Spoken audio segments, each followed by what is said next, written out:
বন্ধুরা তোমরা কি ভিডিওটা ভালো করে দেখো, তারপর আমরা এর ফানি কমেন্ট পড়বো।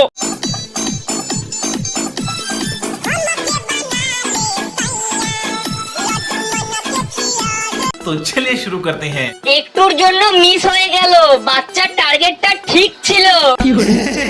বাচ্চাটি ভাবছে যে তার খাবার দুটো লাফাচ্ছে কেন। বাচ্চাকে দুধ খাওয়াও আগে, তারপরে ভিডিও বানাবে। ছেলে পুরো বাপের মতো হয়েছে, হাতের কাজ ভালোই জানে। বাচ্চাও জানে কোথায় হাত দিতে হয়।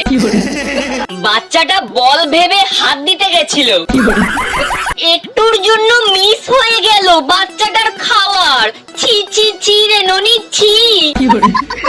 বাচ্চাটা আর লোভ সামলাতে পারেনি। আরে বাবু, ওটা তোর বাবার জন্য, তোর জন্য নয়। যাক, ছেলেটাও একটু সুযোগ নিক।